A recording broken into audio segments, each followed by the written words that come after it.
Hi everyone, Life Coach Carissa here. So I'm back with you today, but I had a completely different topic written for today. It was all about prepping us for the holiday season that we're embarking upon and setting boundaries around that. But as I woke up today and recognized the discomfort and disappointment present in the world, I really wanted to shift to a message of support and love. So that actually means a little unexpected extra video for me because I'll be back next week with my holiday themed message that I'm going to share with you. So, first of all, I never take for granted that you will listen to me, but I hope you will. I truly want to offer a message of compassion and support. What we need is healing, not hatred. And so I think the vast majority of us would probably agree on that, right? That's what we really want. We want to live a life of peace with more healing and less hatred. So, whether what we are currently experiencing is due to external events happening around us or our own personal situations, our brains are wired to react to these feelings. It's not just about the situation itself, but how we process and respond to it. So I just want to give you some things to think about and consider as you are on your own journey of dealing with disappointments and how those connect to you. Our brains are designed to look for threats, and when something doesn't go as expected, we feel a sense of loss or fear. And it feels very real. It can trigger these emotions like anger and sadness or frustration. But here's the thing, while our emotions are completely valid, how we respond to them is what makes all the difference in our healing journey. Healing is not about suppressing the feelings or pretending things are fine when they aren't. It's about honoring how you feel, allowing yourself the space to process those emotions rather than running from them. When we allow ourselves to truly feel, we give our brain the chance to work through the emotions in a healthy way.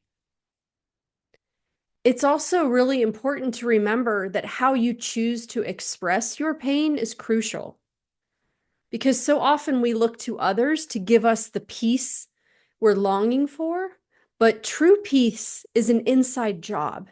It only comes from within yourself. So relying on others for that external validation can actually keep us stuck in frustration rather than moving forward in our own healing. It is vital that you choose to express your pain in ways that empower you, not just venting to others, but really processing it in a way that helps you reclaim your inner peace. Because here's why this is so important. Like, I care about you, right? Each and every one of you out there, no matter what your beliefs or struggles are, like, I care about you and empowering you on how to learn how to become more emotionally resilient and not have your emotional disruptions affect your overall health and well being.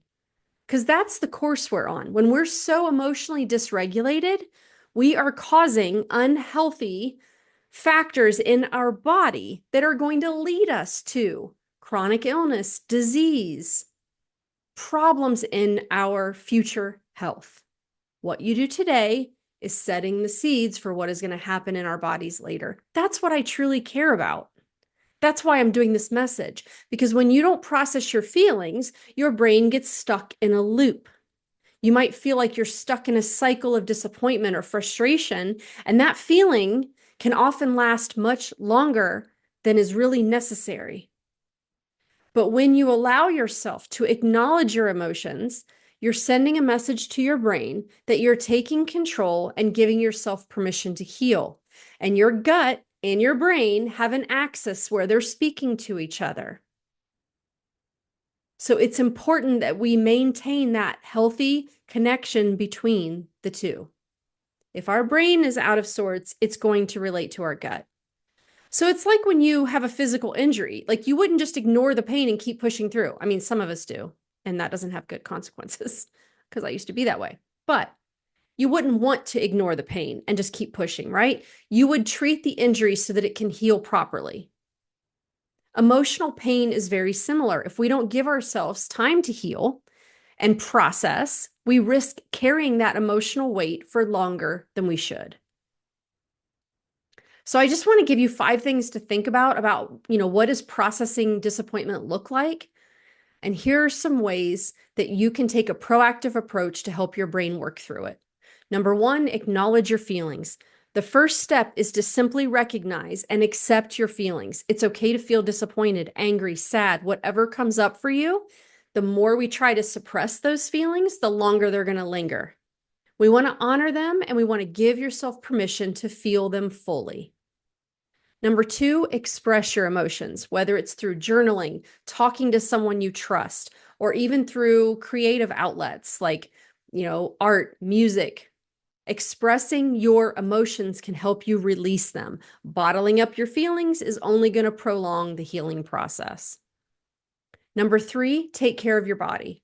Emotional stress often manifests physically, so make sure you're getting enough rest, eating well, engaging in activities that can help you recharge, whether it's walking out in nature, doing yoga, or even just taking some deep cleansing breaths. When you take those actions, you send a flood of positive neurotransmitters, neurochemicals into your brain. They say that a 10-minute walk outside can be like a bubble bath for your brain. Okay.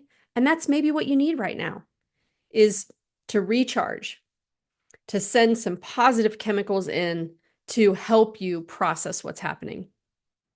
Number 4, reflect and reframe. Ask yourself, what can I learn from this disappointment? Reframing your thoughts doesn't mean dismissing your feelings, but it's just rather a way to grow from the experience. What's one positive takeaway or lesson that I can gather from this situation? I know initially your brain's going to tell you there are none, but if you seek deeper and go deeper into clarity, there'll be something there, even if it's the smallest shift. And lastly, number 5, give yourself time. Healing does take time, and that's okay. Just like physical injuries, emotional wounds require time and patience. So don't rush the process. So just remember, healing is not linear. Some days it will feel easier and others will be more challenging, but be gentle with yourself. The more you allow yourself the space to process your feelings, the quicker you will be able to heal and move forward. And why do we want to do that? Because we want to keep you healthier. Healthy mind, body. So if you're feeling disappointed or overwhelmed right now, take a moment. Honor those feelings. Know that it's okay to take time for your brain to heal.